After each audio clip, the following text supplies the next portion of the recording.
It's ridiculous. Proof Scobie's lies are just as outrageous as Meghan Markle's. Hello, everyone. Welcome back to the King YouTube channel.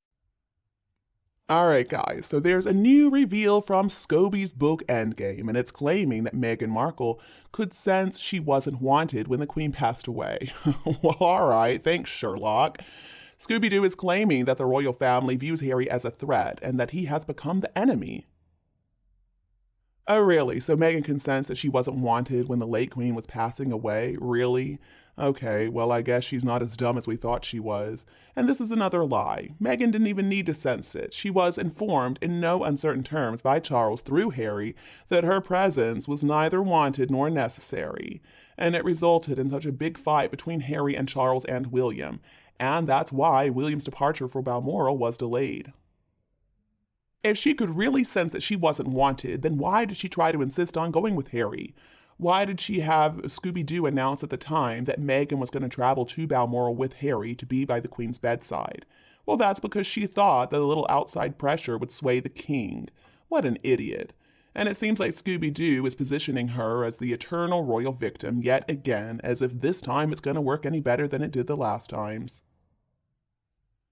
The fact is, this little Meghan melodrama delayed William from seeing his grandmother before she passed away, and that is unforgivable. And it's all thanks to Meghan being such a narcissist and Harry being such a sucker for her. I mean, she put herself front and center of the whole thing. And now the victim narrative is gonna be played again. I was never wanted. Scooby-Doo and Meghan really believe that people are going to buy that? Why? Everybody knows how Meghan operates. Her MO is go in, boots and all.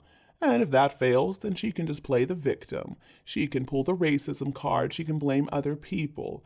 When everything goes wrong, she is never going to take responsibility.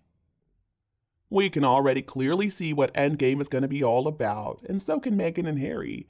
They're already denying that they had anything to do with it, just like with Finding Freedom. Honestly, folks, I'm experiencing deja vu here. History, as always, repeats itself, and it's usually not in a very good way.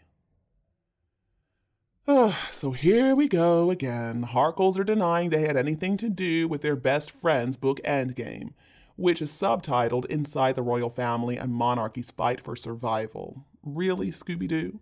A 1,000-year history is not going to go down the toilet just because an idiot like Scooby-Doo decides to write a book of lies.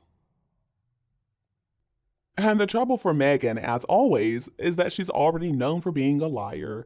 Not only does she have a reputation for being a bold-faced liar, also known as a Pinocchio, she's a proven liar when it comes to Scooby-Doo's first book, Finding Freedom, which made a reappearance on the cover of Endgame, and a bit of cross-marketing, as publishers often do.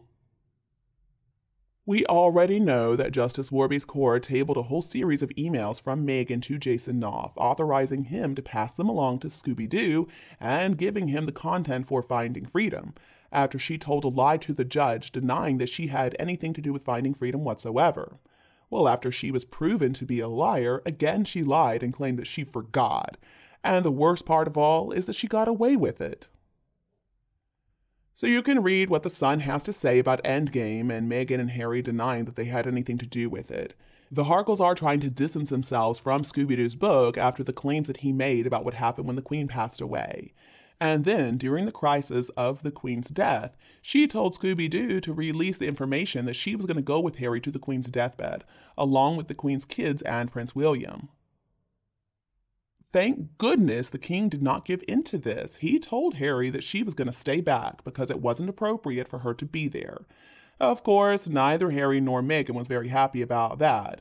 A very rare case of Meghan not getting exactly what she wanted. But anyway, the two of them made their beds. They got a lie in them.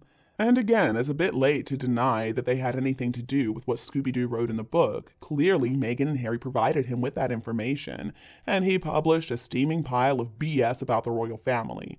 So are we going to see history repeat itself yet again? Are we going to see a court case against the trumped-up Scooby-Doo who fancies he can take on all the royal family and the monarchy too? Will the royal lawyers finally go after him and his publisher? I sure hope so.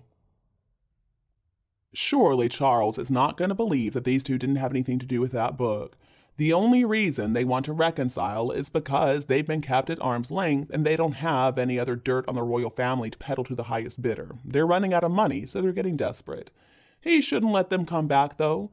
If he does, they're going to stab the family in the back again at the first opportunity. And nothing given or done for either of them is ever going to be appreciated. They are ungrateful.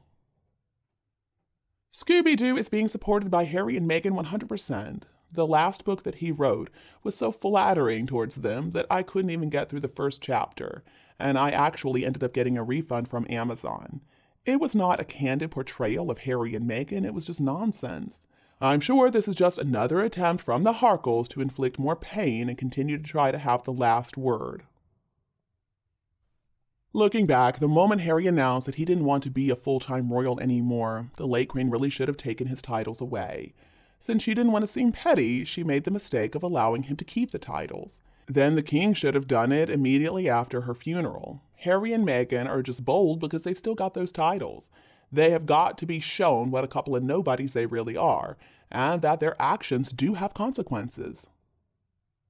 When Harry was growing up, he was given everything a child could possibly need, want, and wish for. But when he grew up into an adult, or rather a pseudo-adult, he became the world's most notorious, evil, lying, selfish, treacherous, ungrateful brat who has ever been born. And that doesn't have anything to do with his low level of intelligence. There are plenty of dumb people out there who are wonderful people. They're loving, they're giving. Harry is not one of them. Harry was born as a very wealthy royal. Just think of all the good he could have done for so many people in the kingdom into which he was born. Just think of all the positive things Harry could have done to help and show the way to the billions so much less fortunate than himself. Because of the family he was born into, Harry had an amazing platform to have been a leader of the people, of the country, and the world. But instead, Harry has used that power to destroy and demean everyone and everything in his life of his own creation, and this throughout his miserable life. Harry could have grown up into a really wonderful man, but no, he decided to become the opposite. He sold his soul to the devil. And I feel bad for the people he's tried to hurt. I don't feel any sympathy for him whatsoever. He chose probably the worst wife he could have possibly chosen. Meghan didn't have any life experience to prepare her, and it seems like she's also spoiled rotten. She is not grateful for the rich and fabulous life that was given to her.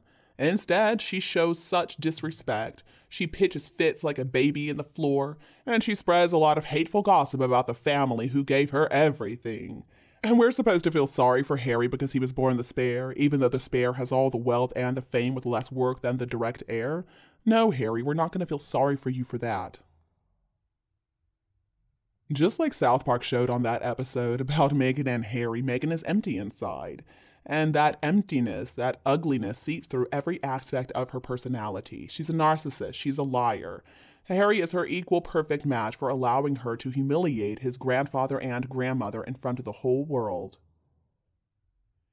He allowed, really encouraged Meghan to treat the Queen with such disdain and hate when Meghan couldn't get her way, and even told the Queen to drop dead because she didn't let the two of them go and live in Windsor Castle.